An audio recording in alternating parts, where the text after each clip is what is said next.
श्रीमद् रामायणम। क्या मोह पुराने धनुष से। बालपन में तो न जाने ऐसे खेल खेल में कितने धनुष तोड़ दिए हमने। तब तो ना किसी ने धनुषों से ऐसा मोह किया और न ही ऐसा क्रोध। हे महाप्रभु रुकिए।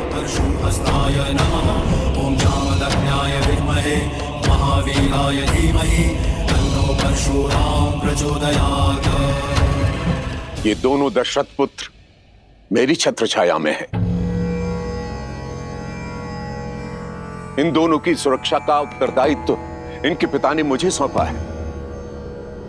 प्रभु ये देन है, कुछ हो गया तो मैं महाराज दशरथ को क्या उत्तर दूंगा।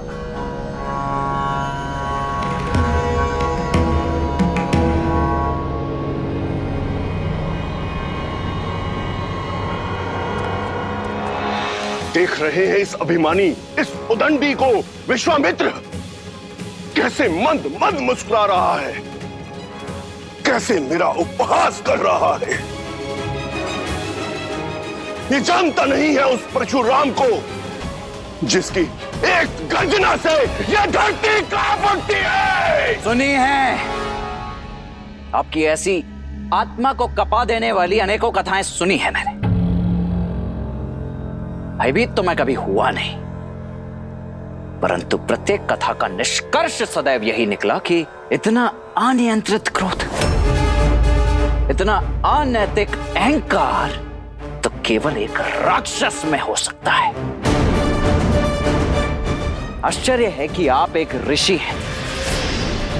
जाइए महर्षि, मैं आपको केवल इसीलिए छोड़ रहा हूं क्योंकि ब्रह्म हत्या का पाप मुझे रघुवंश पर नहीं चाहिए।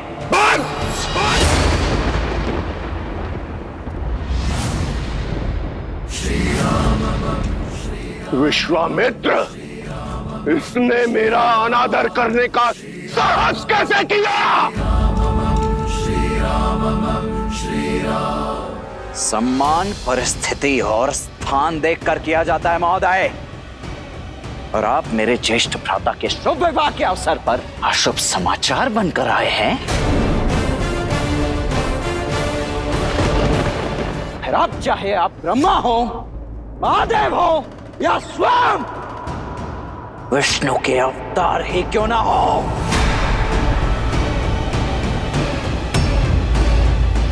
आपके समक्ष ये लक्ष्मण खड़ा है। आप होंगे संसार के भगवान, मेरे भगवान।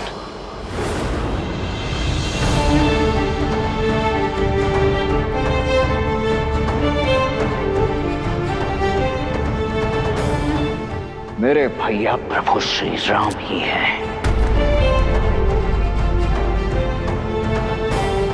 और यदि मेरे भगवान के ऊपर किसी ने शास्त्र उठाया, कवच ये लक्ष्मण होगा है। यदि किसी ने भी श्री राम की ओर एक भी अशुभ पग बढ़ाया तो या तो उसके पग मेरे बाण रोकेंगे या मैं स्वयं उसके बाणों की आहुति चढ़ जाऊंगा।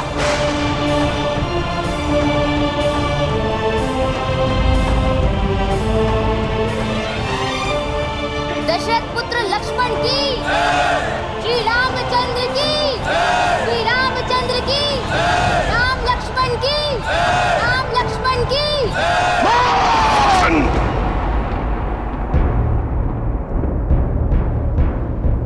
इसके पिता से मेरी ओर से क्षमा मांगना ब्रह्म ऋषि, क्योंकि मैं उन्हें संसार का सबसे बड़ा दुख पुत्र शोक देने जा रहा हूं।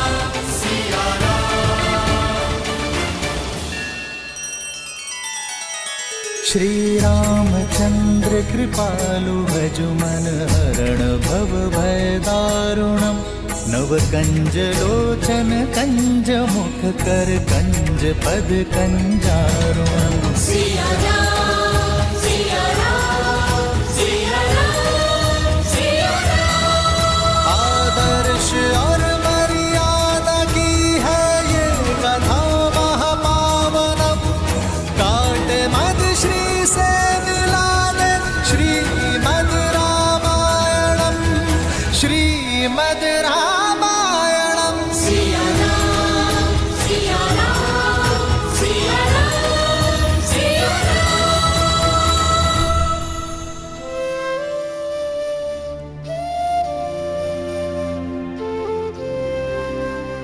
मैं धनुष भंग होने का कारण आदर सहित स्पष्ट कर चुका हूं प्रभु, और विनय पूर्वक अपनी भाई की अज्ञानता के लिए क्षमा चाहता हूं। दया कीजिए प्रभु। जब मृत्यु सामने आई तो क्षमा याचना करने लगे।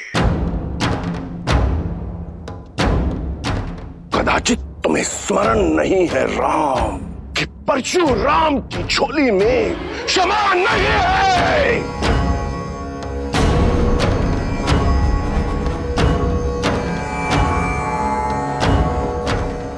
मेरे मन में आपके लिए बहुत सम्मान है ऋषिवर, मैं आपके पग की धूल भी नहीं हूं, किंतु यदि प्रश्न मेरे भाई की सुरक्षा पर उठा तो विश्वामित्र और वशिष्ठ का ये शिष्य रघुवंशी राम आपको उत्तर देने में विवश होगा। मैं वही करूंगा जो उचित है प्रभु। अंतिम श्वास तक आपसे युद्ध। युद्ध वो भी मुझसे, परशुराम से।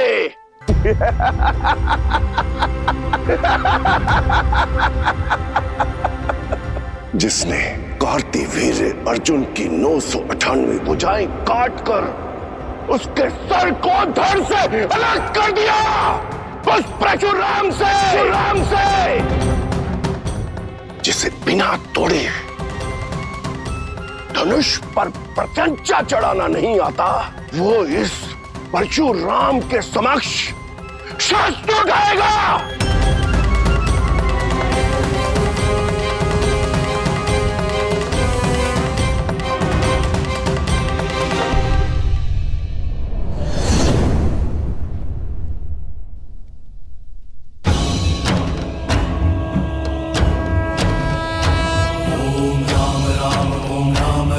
परशुहस्ताय नमः। ओम जामदग्नाय विद्महे महावीराय धीमहि तन्नो परशुराम प्रचोदयात्।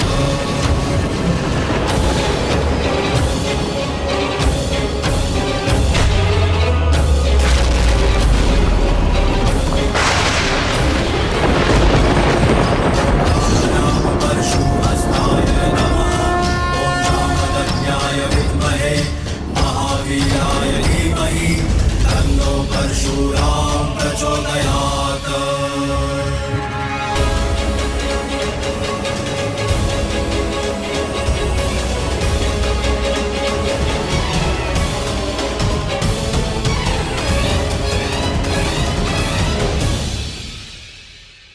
पिनाक को तोड़ने का मद रखने वाले बालक, ये श्री हरि नारायण का धनुष सारंग है। महादेव के धनुष को तो तुमने भूल से तोड़ दिया, अब इसे उठाओ और चढ़ाओ इस पर प्रत्यंचा।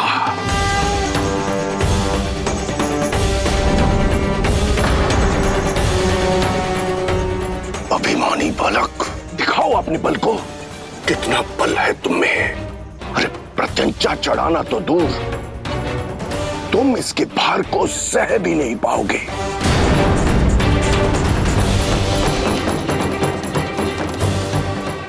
अरे चढ़ाओ प्रत्यंचा, ताकि सब देखें कि अयोध्या का बल इसके भार के नीचे कैसे कुचला गया। जो आज्ञा ऋषिवर।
जय जय अविनाशी सब घटवासी व्यापक परमानंदा जय जय अविनाशी सब घटवासी व्यापक परमानंदा अभिमत बोधितम चरित पुनीतम मायाललित मुकुंदा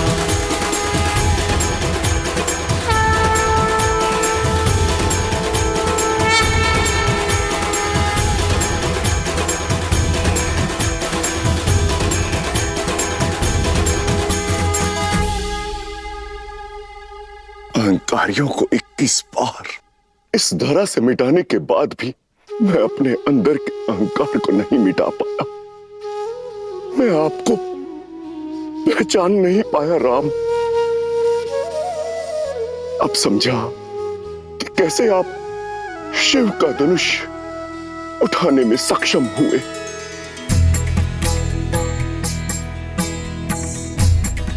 श्री रामचंद्र की जय।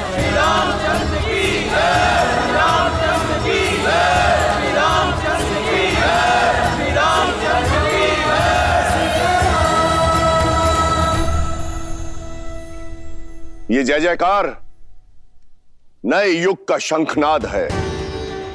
त्रेता युग में उगे नए सूर्य का। अनजाने में ही सही परंतु सत्य कहा मैंने कि अब इस भूलोक में दो राम नहीं रह सकते। अब उस राम की आवश्यकता है जो हर रूप में संपूर्ण है। उस परशुराम की नहीं जो आवेश और क्रोध के कारण अपूर्ण है। भगवान परशुराम, वसंत के आने से ग्रीष्म का महत्व तो कम नहीं हो जाता, वैसे ही राम के आने से परशुराम का महत्व तो घट नहीं जाता। इस संसार को आज भी आपकी आवश्यकता है। चिरंजीवी बनके एक महागुरु के रूप में आपको युगों युगों तक रहना है। महान योद्धाओं को युद्ध की कला और योग का ज्ञान देना है। जो कुछ आपने महादेव से ग्रहण किया है उसे जनमानस को देना है, मानवता को देना है।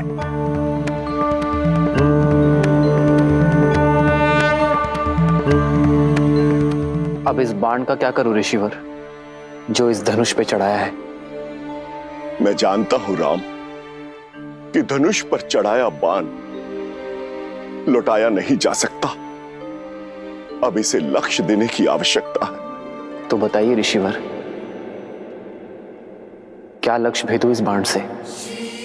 आप तो चिरंजीवी हैं, तो ये बाण या तो आपके तप की शक्ति को काटेगा या मन से विचरण करने की शक्ति को।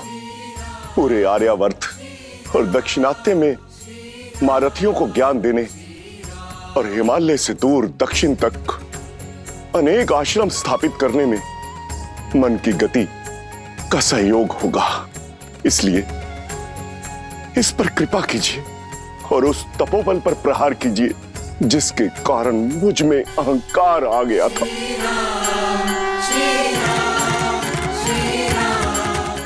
राम, इस बाण को पूर्व दिशा में छोड़िए ताकि मैं महेंद्र पर्वत पर जाकर पुनः तपस्या कर सकूं। समुद्र में डूबी वो भूमि पुनः प्राप्त कर सकूं जो वामन अवतार द्वारा असुर राजा महाबली को पाताल भेजते समय जल में समा गई थी। जाते जाते धर्म स्थापना और अधर्म के विनाश का दायित्व आपको सौंपकर मैं आपसे विदा लेता हूं राम, विदा लेता हूं। जो आज्ञा प्रभु।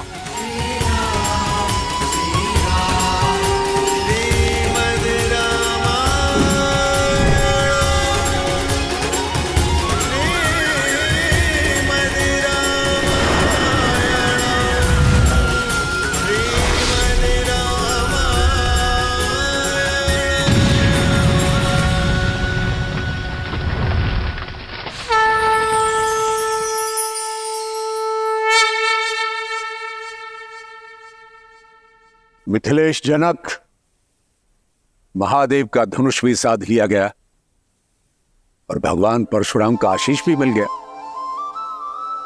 बस अब किस बात का विलंब? पूरे विधि विधान से विवाह की तैयारियां कीजिए।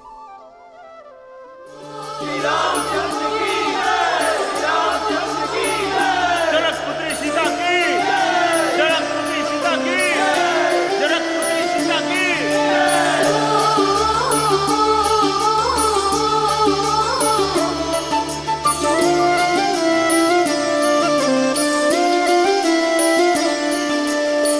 जन्म जन्म का है ये संगम, राम रतन सीता वैभव धन। एक है पौरुष एक समर्पण, एक है रूप तो दूजा दर्पण। राम है लोचन सीता दृष्टि, राम है बादल सीता वृष्टि। सिया राम सिया राम सिया राम, राम सिया राम सिया राम, राम सिया राम सिया राम सिया राम, राम सिया राम सिया राम। सीता को रखते हृदय रघुराई, पूर्ण राम को करने आई। सीता करती उनकी पूजा, राम से आसा प्रेम न दूजा। राम सिया राम सिया राम सिया राम, राम सिया राम सिया राम सिया राम सिया राम। मैं जनक नंदिनी सीता आपको अपने वार और स्वयं को आपकी अर्धांगिनी के रूप में स्वीकार करती हूँ। मैं जीवन के हर लाभ हानि, सुख दुख और धूप छांव में आपकी संगिनी बनकर रहूंगी। अब केवल मृत्यु ही मुझे आपसे अलग कर सकती है। जनकपुत्री सीता की, जनकपुत्री सीता की, जनकपुत्री सीता की, जनकपुत्री सीता की।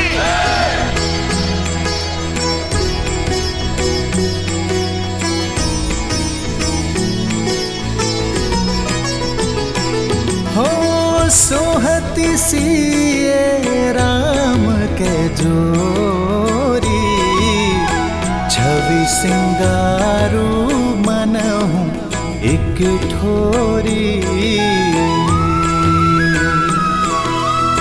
सखी कहाही प्रभु पद गहु सीता, करती न चरण परस अति भीता। आपने मुझे अपना अर्धांग चुना है, अर्थात हम दोनों एक दूसरे को पूर्ण करेंगे। आज से मैं आप हूं और आप मैं, ना कोई छोटा ना कोई बड़ा, ना स्वामी ना सेवक। हर स्थान हर मान में हम दोनों समान होंगे।